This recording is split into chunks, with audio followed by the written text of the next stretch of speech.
perder liberdades e riqueza rapidamente e sem motivo real, vez que a mortalidade da doença é de menos de 2% em septuagenários e de menos de 1.200 em saudáveis, U.S. Theodore Roosevelt, sem tratamentos específicos.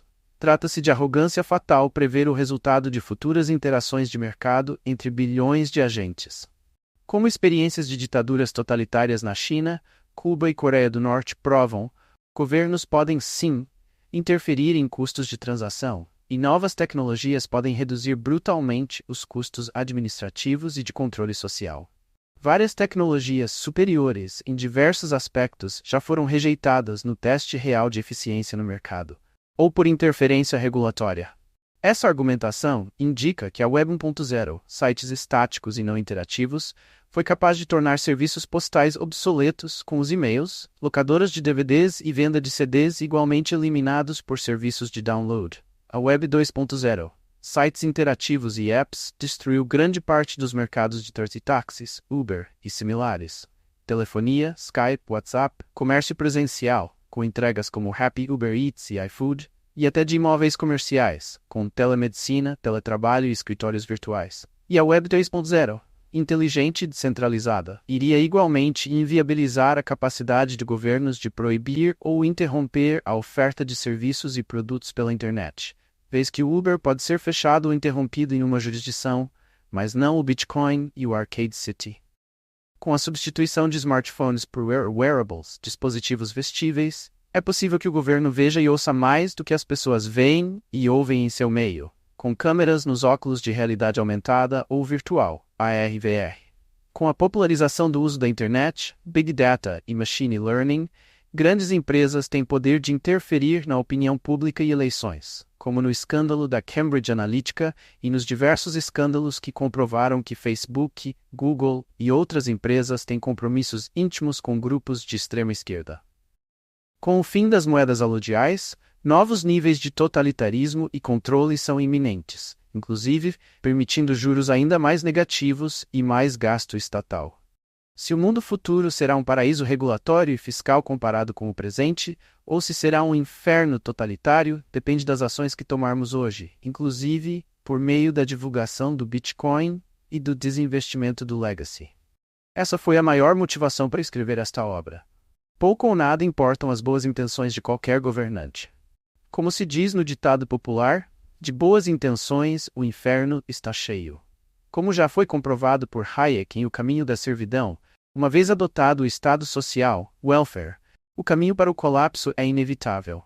Para terminar o prólogo, é necessária a demonstração, corolário, do quão frágil e improvável qualquer melhora pelo voto, em uma breve digressão sobre o governo que seria oposição a tudo que estava posto até então. Bolsonaro foi eleito com as principais promessas de combater o desarmamento e o comunismo, desaparelhar a administração e reduzir o Estado. Após eleito, foi usualmente referido como bonobo, broxa e maior traidor e covarde dos 500 anos, por diversas personalidades que apoiaram e financiaram sua eleição.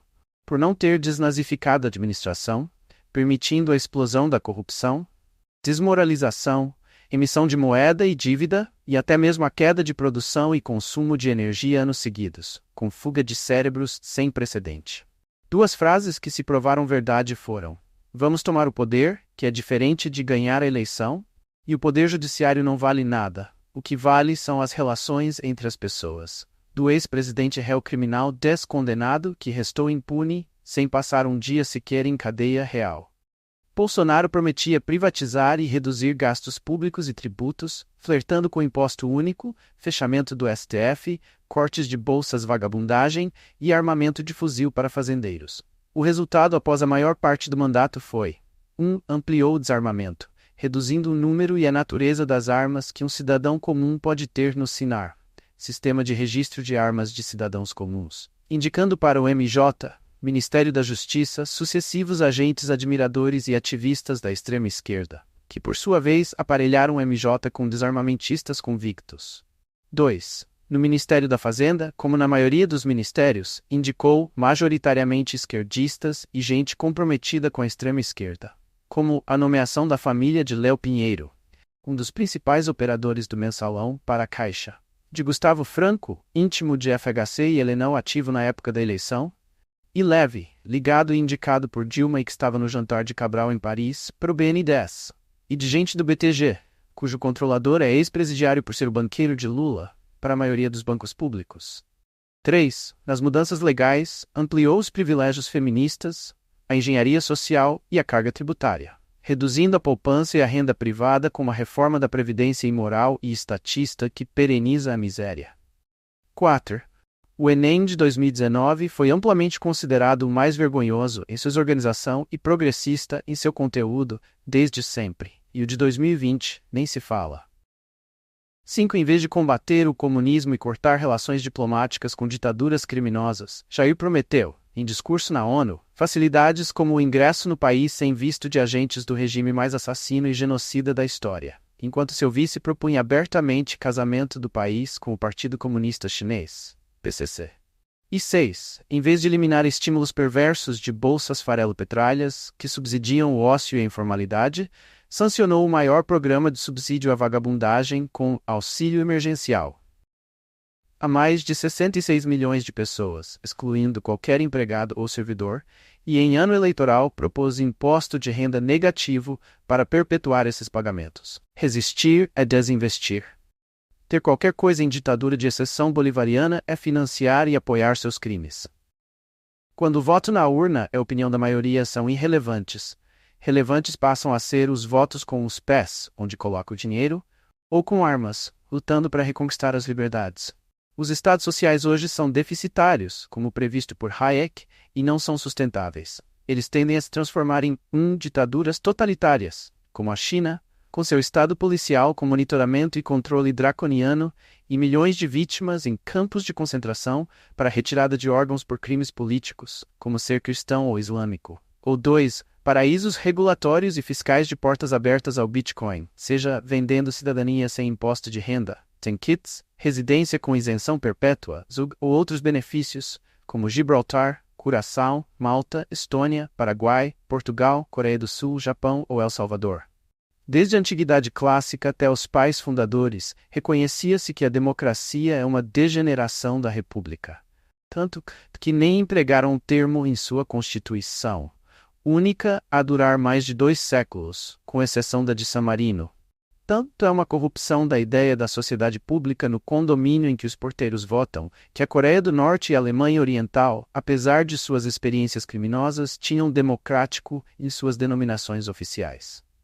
Pop demonstra que a democracia virtualmente garante que somente os maus e perigosos cheguem ao topo do governo, o que é comprovado nos casos de redução do Estado com explosão de riqueza e desenvolvimento em Hong Kong, Coreia do Sul e Singapura. Isso não ocorreu onde havia democracia, mas sim legalidade e garantia de direitos à propriedade. Também é demonstrado há décadas, tanto pelas escolas de economia política do Public Choice, teoria das escolhas públicas, e de Bloomington, que é categoricamente impossível regenerar estado de exceção totalitário por vias institucionais, e tampouco sem eliminar as elites dirigentes ou grupos concentrados de interesse, como demonstrado no problema de Olson, ou problema da ação coletiva. Para eles, as únicas alternativas a ditaduras de exceção são votar com os pés, desinvestir e migrar, votar com armas, matar e arriscar-se a morrer, ou enfrentar a submissão, o terror e a miséria. Como todo confronto em que não há chance de acordo, as opções são fuga, luta ou submissão. Bitcoin é muito atraente para o ponto de vista libertário, se pudermos explicá-lo corretamente. Eu sou melhor com código do que com palavras. Satoshi Nakamoto. É mais fácil o macaco mudar de árvore ou mudar a árvore de lugar? Salvar a si mesmo é muito mais fácil que terceirizar a responsabilidade, terceirização moral, de salvar a sua família ou garantir seu sustento na velhice esperando um salvador da pátria ou melhorias institucionais que não ocorrerão. É assumir sua responsabilidade e fazer seu hedge ou shortar abertamente o que aponta para a queda iminente. Aí, restam o lucro e a tranquilidade, mesmo ao ouvir os absurdos da mídia oficial ou dos políticos eleitos. A utilidade da informação não é perdida quando partilhada. Por isso, PI, propriedade intelectual, é roubo. Sua natureza é violenta, vez que a única maneira de impor esses direitos é involuntária, por monopólio não contratual. Sinta-se à vontade para reproduzir parcial ou totalmente a obra, contanto que referencie a fonte. Em uma lista de personalidades relevantes na comunidade, para a busca de mais conteúdo não podem faltar Fernando Urich e Safiri Felix, grandes speakers de Bitcoin que produziram conteúdos muito didáticos para iniciantes. Richard Reitenbaum também tem excelentes materiais, como a série Os Antifrágeis, explicando a obra de Nassim Taleb capítulo por capítulo. Há canais de resumos de notícias, como Visão Libertária e Ideias Radicais, ressalvado que já elogiou a Atlas, Pirâmide Descarada e apaga vídeos quando muda de opinião, Investidor Libertário e Correto com K. Quanto a a análise técnica, os principais atores em português são Guilherme Renaud e Fausto Botelho. Acertam mais que erram, mas ambos já foram oprimidos. Os bitcoineiros são maximalistas de alto valor e reputação. Número de seguidores e views não são medidas de qualidade na internet. Diversos golpistas e piramideiros têm centenas de milhares de seguidores. Inclusive o YouTube, há anos, lucra com crimes e golpes anunciados na plataforma. Há entes mais antigos na comunidade e com muito mais conhecimento técnico, reputação e horas dedicadas ao ecossistema que os autores, como Felipe Mica, Rodrigo Souza, Marco Carnucci, Algorista, Daniel Fraga e Narcélio Filho. Se tiver dúvida sobre a reputação de alguém, verifique, pergunte a alguém em quem confie, construa sua rede de confiança. Web of Trust. Uma das máximas da comunidade é Don't trust, verify. Não confie, verifique. Everyone is a scammer, and willpower is your only defense. Outras fontes em português recomendadas para quem passou do básico são o Café com Satoshi, relatório quinzenal da Paradigma Capital, o relatório da Nox, além dos cursos de derivativos de João Paulo da Nox Bitcoin, 21 milhões pod quilo, Foxbit Research, relatório da Foxbit, explica Bitcoin, traduções de artigos gringos sobre Bitcoin. E o portal Livecoins.